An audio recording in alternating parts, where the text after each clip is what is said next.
Hi, I'm Bernard Gallacher, 3 times Ryder Cup captain and a golf care ambassador. My name's Di Stewart, and I could only dream of ever being involved in the Ryder Cup in a playing capacity. I like to talk about it, Bernard. It's great to be. Solheim Cup. Oh, I could cross my fingers and toes in another lifetime. I am Di Stewart, and I'm a sports broadcaster, golf lover, and really happy to be here with Bernard to talk today about the second major championship of the year, the USPGA. Now, Bernard, this year it's in Valhalla, Kentucky, a place you're familiar with, of course, Ryder Cup in 2008. What are your memories of Ryder Cup there and this golf course? Well, in 2008, I was working for BBC Radio 5 Live. Oh, yeah, marvellous. How was that? Nice, I enjoyed it. I worked for them great. for 10 years and I don't mind walking around inside the ropes telling people what I see. And I did that at the Ryder Cup. I also did it at the majors, and I really thoroughly enjoyed it. Oh, but up close and personal. Yeah, up close, and you work with some great pros who go from John Murray, for instance, just goes from effortlessly from football to golf back to football. Brilliant, so articulate, and to tell a story over radio. Yeah. So well done. They're great, and they're great storytellers. Yeah. Anyway, in 2008 it was Valhalla, Louisville. And the first thing I did was get in a car and I said, take me to see where Muhammad Ali was born. Oh, did you? That was the first thing I did. Oh, Yeah. how was that? Yeah, modest. Where was he born? I He don't was know. born in the middle of Louisville, Kentucky. Right, yes. Yeah, right downtown. So you went to a house, or? No, I just drove by.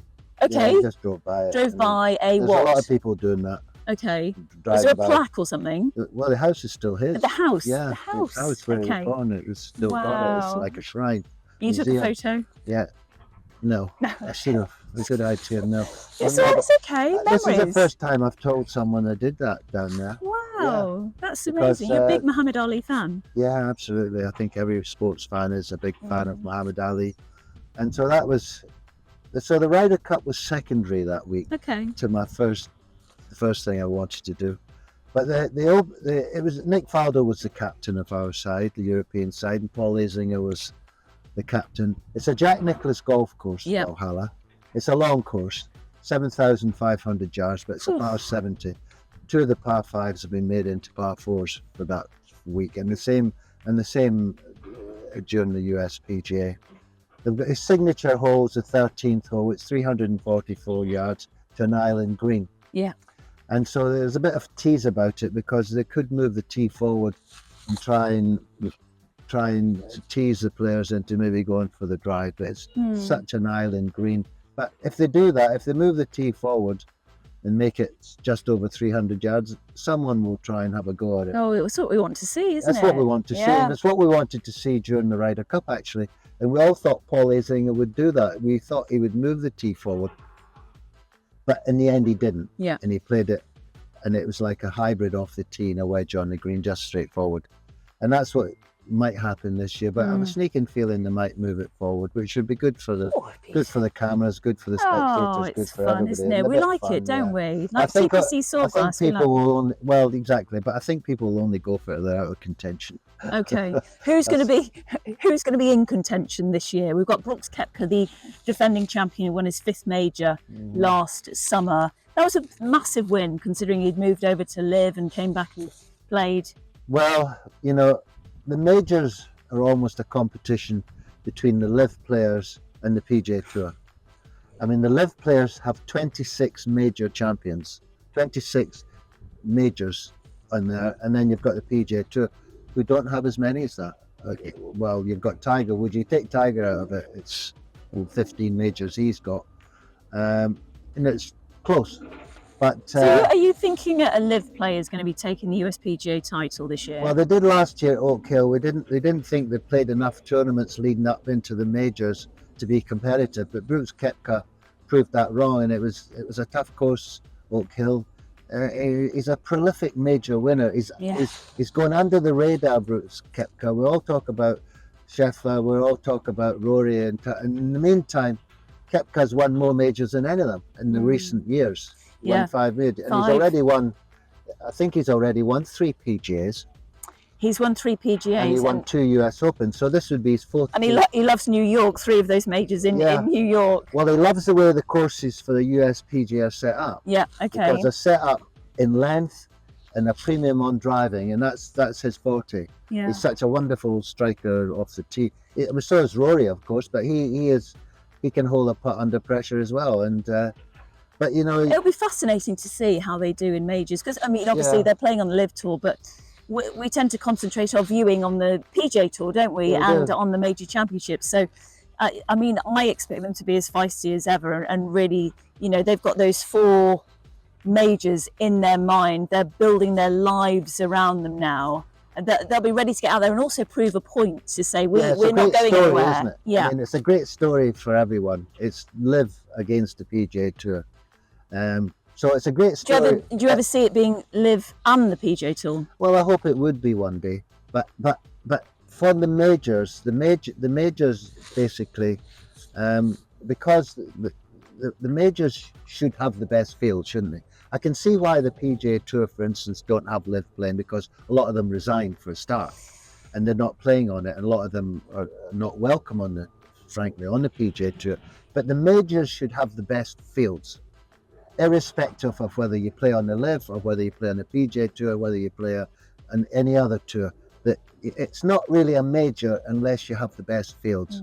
And so somewhere along the line, the majors have got to have a category for the Live players to get into it. Yeah. At the moment, the guys who have won the majors automatically get in because of their exemption. But Sergio, for instance, Sergio Garcia's exemptions run out. It runs out after 5 years. And so last year, for instance, he was trying to qualify for the Open Championship. Yeah, yeah. And I think that's a shame, because Sergio's got a lot to offer, and he's still got a lot of good golf in him, and he's still young enough. I wonder what everyone watching this video thinks, whether We've they all think, got an opinion. yeah, whether they think that, you know, do you think that all the best golfers in the world should be playing in the major championships, no matter if you've gone to Live or not? Is that the true test? Is it a true win of a major championship if you're not competing against the likes of Brooks Koepka, Dustin Johnson, Scheffler? Yeah. Well, I'm thinking of Live players, Oh, so Live, Bryson. yeah. Bryson DeChambeau, yeah. So exactly. we've got Brooks as the defending champion. It's going to be feisty. It always is at majors. People are in the zone. I mean, you've played in so many majors. Yeah. How do you focus before a major championship? How do you get in that zone? Well, you know, the majors are the thing that the players remembered by. And in my day, it was slightly different, because basically I only ever played the Open Championship in Britain, because the USPGA was a closed event, basically, for European players.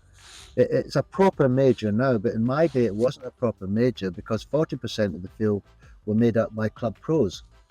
In fact, Raymond Floyd once said, well, you know, you can't really call it a major when there's 40 club pros in the field. That's what he said. Right. And even although he had won the USPGA, he was adamant it wasn't really a major. But over the years, they've strengthened the field.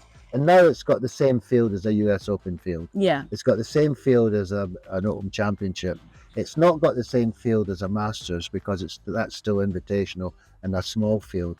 But you know, it's now a true major. Do you know, you've made me think of last year, though, the fairy tale story that we were all rooting for him, weren't we? Michael Block, PGA professional, who qualified and was doing so well in that. A club pro. Club pro to be able to play. He qualified, got through so many rounds of qualification, played in the USPGA Championship, made the weekend, made us all believe that one day we could make a major. Well, no, I'm joking. It was like a story. It was incredible, though, wasn't it? But it brings golf to those at grassroots, doesn't it? It really does. Yeah, well, the USPGA is run by the club pros of America. The US Open is run by the amateur body. The Players' Championships run by the PGA Tour. And the Masters run their own tournament, the PGA National. And but this is run by the club pros, and what they do is they have regional qualifying events, a championship, they take it very serious. The winner goes forward to a final qualifying, and then the winner then goes into the USPGA. And as you say, it was a fairy tale story. Yeah, how did you feel watching him? Well, I was rooting for him, and he was playing great, and I think he played with Rory. He did. Yeah, he played with Rory. You know, but he smiled the whole way round.